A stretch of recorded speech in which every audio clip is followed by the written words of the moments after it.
लेकिन मैं एक बार सुनील जी आपके पास आ रही हूं, जरा ये बता दीजिए, जो बुलडोजर की बात आप लोग बार बार कहते रहे कि ये बुलडोजर मॉडल है, ये बुलडोजर बाबा है, इनके चलते ये हो रहा है, मेरा सीधा सवाल ये है सर, जनता के बीच क्या एक उस बुलडोजर की मोहर है? इसी वजह से यूपी में आप लोग बार बार, आपने कह दिया बुलडोजर बाबा, अब वो बुलडोजर बाबा कहकर आपने भी योगी आदित्यनाथ का कद और बढ़ाया है। आप लोग उन्हें बुलडोजर बाबा कहते हैं, जनता भी उस पर मोहर लगाती है। देखिए, मैं क्योंकि मुझे बड़ा कम समय ही देंगे आप, तो मैं अपनी बात नहीं सर, ये तो गलत आरोप है। शुरुआत आपसे की थी, क्या बात? दो तीन चीजें बहुत अच्छी कही। एक तो उन लोगों के लिए एक मैसेज है जो काटने बांटने पीटने की बात कर रहे थे कि ये धर्मनिरपेक्ष देश है। और दूसरी जो सबसे बड़ी अच्छी बात कही कि आप नोटिस जो जाएगी वो सरकारी डाक से जाएगी। होता क्या था कि अधिकारी क्या करते थे, नोटिस पुरानी डेट में लगा करके एक दिन पहले चस्पा करके और दूसरे दिन बुलडोजर चला देते थे। सर्वोच्च न्यायालय ने यह कहा है कि अवैध निर्माण गिरेंगे लेकिन सड़क पर बच्चों को देखते हुए अच्छा नहीं लगता। अब हमारे बुलडोजर बाबा पर, एक तो अगर बुलडोजर नीति इतनी अच्छी होती तो योगी जी अकेले उत्तर प्रदेश से मोदी जी को घुटनों पर नहीं लाते, एक मजबूत सरकार होती। क्योंकि बुलडोजर नीति ने ही मोदी जैसा एक बड़े आदमी को, ताकतवर प्रधानमंत्री को इस देश का सबसे कमजोर प्रधानमंत्री बना दिया। अभी मैं बीजेपी के प्रवक्ता को सुन रहा था, वो हमारे आदतों के बारे में बता रहे थे। अच्छा, इस देश में किसी भी पार्टी के राष्ट्रीय अध्यक्ष को 1 लाख रुपए लेते घूस पकड़ा गया, और जानती कौन सी राष्ट्रवादी पार्टी थी? भारतीय जनता पार्टी। इस देश में कोई अगर सरकार है जिसने बलात्कारियों को छोड़ा तो कौन सी राष्ट्रवादी पार्टी है? भारतीय जनता पार्टी है। इस देश में अगर किसानों पर खाद चढ़ाने वाले आदमी के पुत्र के पिता को अगर केंद्रीय गृह राज्य मंत्री कोई सरकार बनाती है तो वो राष्ट्रवादी पार्टी है, भारतीय जनता पार्टी। मणिपुर पर चुप थे, हाथरस पर चुप थे, उन्नाव पे चुप थे, लखीमपुर पे चुप थे। देखिए, हम व्यक्तिगत नहीं, इन्होंने कहा कि हम हिंदुओं का हक नहीं मार रहे। आप नौकरी किसको दे रहे हैं? चंद 2-3 जात के लोगों को। वो जातियां आपकी अपनी हैं। आप पिछड़ों का आरक्षण कौन छीन रहा है? यही बुलडोजर बाबा छीन रहे हैं। दलितों का आरक्षण उत्तर प्रदेश में कौन छीन रहा है? देखिए, यही बुलडोजर बाबा छीन रहे हैं। हाँ। जैसे बुलडोजर के एक पुर्जे को माननीय सर्वोच्च न्यायालय ने खोला है, लोकतंत्र में बुलडोजर बाबा के भी एक पुर्जे को जनता जनार्दन, यही पीढ़ी, यही पिछड़ा, यही दलित खोल करके रख पर देगा। सुनील जी, ये वाली बातें तो आप लोग पहले भी करते थे चुनावों से, और एक बार अब फिर उपचुनाव है। मैं इंतजार कर रही हूँ उस उपचुनाव में कौन, किसका पलड़ा भारी रहता है, क्योंकि देखिए उस उपचुनाव में भी एक तरह का लिटमस टेस्ट होगा। जो दावे आप लोग करते हैं या फिर बीजेपी करती है, उसका लिटमस टेस्ट ही होगा।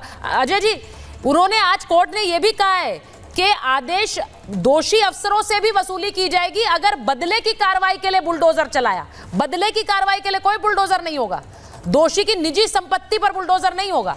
तो देखिए, एक लिटमस टेस्ट तो इस बुलडोजर वाली कार्रवाई का होगा उपचुनाव में भी। नहीं, निश्चित तौर पे हर चुनाव इंपॉर्टेंट है, और उत्तर प्रदेश में 10 सीटों पे चुनाव होने वाले हैं। 5 पे बीजेपी है, 5 पे सपा है ऑलरेडी पहले से। तो देखते हैं, ठीक है, जनादेश को हमें हमेशा तो हम सम्मान करते हैं। हम तो वो नहीं है कि ये कहने वाले कि चुनाव के बाद कि ईवीएम फर्जी था तो इसलिए धांधली हो गई, ईवीएम पे हमें भरोसा नहीं है, ये कहने वाले तो हमसे दूसरी तरफ ही ना बैठे हुए हैं। अब मुझे ये लगता है कि अचानक मैंने सरकारी घरों से नलके और टोटी फोटी चोरी करने की बात कर दी, सुनील साजन जी को चुप गया, लेकिन भाई वो तो सच्चाई है ना। दूसरी बात, अब भारतीय जनता पार्टी राष्ट्रवादी पार्टी है, ये तो लगातार इन्होंने कहा राष्ट्रवादी पार्टी, राष्ट्रवादी पार्टी, राष्ट्रवादी पार्टी। तो भाई आप लोग राष्ट्र विरोधी पार्टी हो क्या? राष्ट्रवादी पे तंज कस रहे हैं ये लोग, राष्ट्र विरोधी पार्टी है, पहले तय कर लें। ये राष्ट्रवादी नहीं है, मतलब अजीब हालत है भाई। यहाँ पे सिंपल बात हो रहा है कि संविधान कानून के सम्मत जो भी अवैध निर्माण होगा, जो भी अवैध कब्जा होगा, उसमें बुलडोजर चलेगा। इसकी शुरुआत योगी आदित्यनाथ ने किया, मत भूलिए। 1989 के बाद, 89 के बाद, 27 सालों के बाद एक ऐसी सरकार आई है जो उत्तर प्रदेश में लगातार 2 बार जिसने सरकार बनाया है। इस उत्तर प्रदेश को मिनी इंडिया भी कहते हैं। वो इंडिया का सेंटिमेंट, पूरे भारत का सेंटिमेंट रिफ्लेक्ट करता है। लगातार दूसरी बार सरकार बनाया, तो इसका क्या मतलब है? उत्तर प्रदेश की जनता को योगी आदित्यनाथ और उनके मॉडल पे यकीन है, इसमें कोई शक नहीं है। हम वो नहीं हैं जो लगातार हक मारी करते रहे दूसरे की। तेलंगाना में सरकार बनाई, 29,000 करोड़ का बजट था ST SC के लिए, घटा के कर दिया उसको 1900 करोड़। एक आवाज नहीं निकली किसी पे। पिछड़े दलित अल्पसंख्यक की बात करने वाले और बाकी लोग की बात करने। अयोध्या में इनके सपा व समाजवादी पार्टी के नेता ने एक दलित लड़की के साथ लगातार यौन शोषण किया, बलात्कार किया, उसको प्रेग्नेंट कर दिया, आवाज नहीं निकली। कन्नौज में नावेद नवाब यादव इनके सपा के अधिकारी अतिकुर रहमान साहब को लीजिए। रेप करते रहे पिछड़े समाज की एक लड़की का। ये लोग कहते थे कि DNA जांच करवाइए। इनके समाजवादी पार्टी के अधिकारी कुशीनगर में हुआ क्या है, नकली नोट का प्रिंटिंग हुआ क्या है इस देश में न्याय के इंतजार में कई लोग सालों साल इंतजार करते रहते हैं। तो इसीलिए जनता में भी एक तरह का संदेश गया कि ये बुलडोजर जस्टिस जो है ये उन्हें क्या रास आने लगा, ये भी एक बड़ा सवाल है। क्योंकि जिस माफिया या फिर हम कहें अपराधियों का एक तरह के संरक्षण होता रहा, उन माफियाओं के ऊपर कार्रवाई हुई, क्या ये भी एक बड़ा कारण है?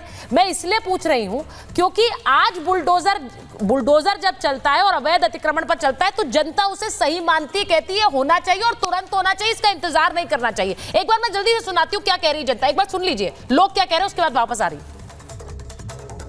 बिल्कुल सही कहा सुप्रीम कोर्ट ने, ऐसे ही होना चाहिए क्योंकि हमारा संविधान कहता है कि किसी को भी धर्म या फिर किसी जाति या फिर किसी भी चीज़ को देखकर नहीं करना चाहिए।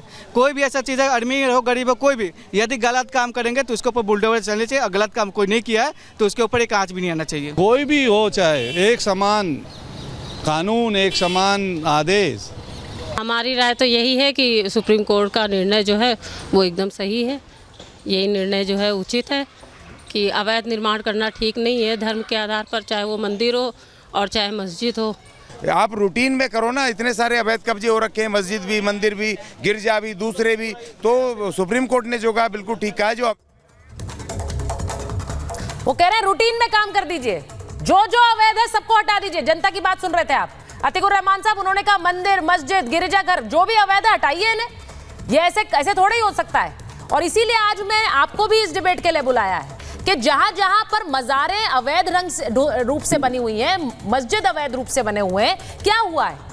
अगर सोमनाथ में कार्रवाई हुई तो क्या वहां अवैध ढंग से नहीं बने हुए थे? अगर धारावी में कहा गया कि इस निर्माण को हटाइए तो क्या वहां अवैध रूप से नहीं बना हुआ था? उस पर यह कहना कि ये तो धर्म देखकर कार्रवाई कर रहे हैं, ये क्या सही है? सुचरिता जी, अजय आलोक जी ने बहुत कोशिश की लेकिन अपने मुखौटे को वो बचा नहीं सके, आखिर उतर ही गया।